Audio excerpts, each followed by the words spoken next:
Jake Paul and Mike Tyson now have been suspended from boxing after controversial fight in Texas. Mike Tyson and Jake Paul have just been banned from boxing for life.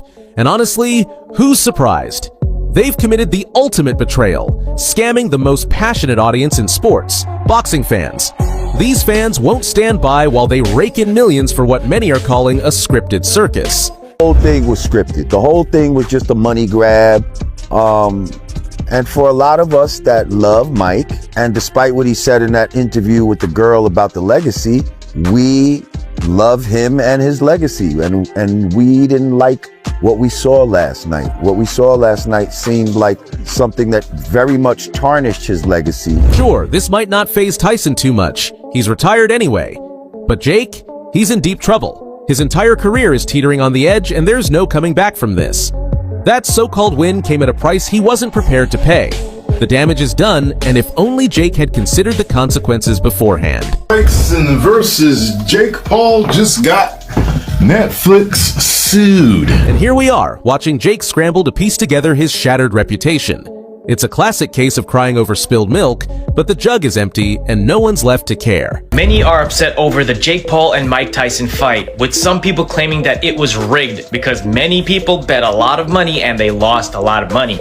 Allegedly, there's this script that got leaked showing how the fight was supposed to go down between Mike Tyson and Jake Paul. Alright, let's skip the fluff and get to the real fallout no one's talking about. Sure, Tyson and Jake Paul's fight was scripted, but the aftermath? It's uglier than Jake's fake victory grin.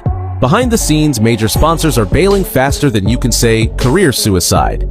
Brands that once put Tyson on energy drinks and Jake on overpriced merch are now distancing themselves like it's a PR pandemic. The whole thing was scripted. The whole thing was just a money grab. And for a lot of us that love Mike, and despite what he said in that interview with the girl about the legacy, we love him and his legacy, and we didn't like what we saw last. And let's not forget the boxing commissions. They're not just banning Tyson and Jake, they're rewriting the rulebook to prevent another disaster like this. Rumor has it pay-per-view platforms might stop giving influencers a stage altogether after this mess. Fans, they're demanding refunds and dragging Tyson and Jake through the mud on every platform imaginable. This isn't a slap on the wrist. It's a full-blown career meltdown for Jake and a glaring asterisk on Tyson's legacy. Drop your thoughts in the comments and don't forget to like and subscribe for more explosive boxing updates. Jake Paul, Mike Tyson fight. Interesting. Script. How so? What do you mean by It's just script? weird. It just Like scripted in what way?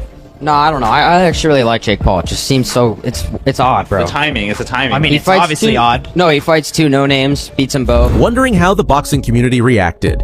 Spoiler alert, not well. Fans, analysts, and even governing bodies have erupted into chaos, leaving Tyson and Paul's careers in absolute ruins. Tyson is averaging more punches than he did in that fight with McBride and in the exhibition against Roy Jones, where he averaged 24 punches around. Like I said, I don't like the bet that keep messing with that mouthpiece. From the moment the match began, alarm bells were deafening. Tyson, a name once synonymous with raw power, was throwing punches that couldn't scare a toddler. Meanwhile, Jake Paul, the so-called new face of boxing, flailed around the ring like he was starring in a slapstick comedy. Jake Paul and Mike Tyson now have been suspended from boxing after controversial fight in Texas. Now, why, you may ask? Now, I didn't know this, okay? Fans didn't take long to notice the exaggerated reactions. Paul hit the canvas after what could only be called a phantom punch, while Tyson's so-called hits looked more like gentle pats. The whole match reeked of something scripted. Every punch, every stumble, every fake grimace screamed staged. It was getting impossible to believe what they were seeing. Fight like 2 days in a row. Wasn't the Tyson-Jake fight, wasn't that amazing?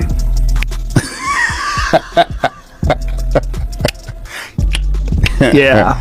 It's amazing they got paid so much money for that. For fans who shelled out their hard-earned money on pay-per-view and tickets, this felt like a robbery in broad daylight. The promise of a real showdown between a legend and a rising star was turned into a circus act. The backlash was swift and relentless. At any point, did you start to take your foot off the gas just a little bit because you noticed he was tiring out? Yeah, definitely. Definitely a bit. You know, I wanted to give the fans a show, but I didn't want to hurt someone that didn't need to be hurt. Die-hard supporters of Mike Tyson, a man whose career once stood as a pillar of credibility in boxing, were especially devastated. Many couldn't fathom that the same fighter who ruled the heavyweight division with an iron fist would stoop to something as ridiculous as a scripted fight. It was hard for everyone to believe. What people expected. You know, Mike's almost 60 years old. He's Mike Tyson, but he's 60 years old. And he knew that Jake Paul couldn't do anything to him. So you knew what you were going to get. Jake Paul's fan base, already a mix of skeptics and loyalists, wasn't any kinder. His supporters might have forgiven his antics before, but a staged fight? That was the last straw. Social media turned into a battlefield of memes, insults, and demands for refunds. Mike Tyson could have knocked him out there. Jake Paul's chin was wide open. When boxing officials finally stepped in, their response was as dramatic as the fight itself. A lifetime ban for both Tyson and Paul. That's right, neither of them will ever legally step into a professional boxing ring again. The decision was swift and brutal, as officials labeled the fight a disgrace to the sport. Last night seemed like something that very much tarnished his legacy. For a little bit of bread. In their official statement, the boxing governing bodies made it clear, this wasn't just about Tyson and Paul. The scripted fight had tainted the sport's already fragile credibility and jeopardized its global reputation. They needed to make an example out of these two, and boy, did they succeed. He wasn't even good at the end, and now he's 58, and he's been living the kind of life he's been living. How's he gonna have a chance? I'm putting everything on Paul. I'm laying 180. I think it was 180. I think it went up to -220.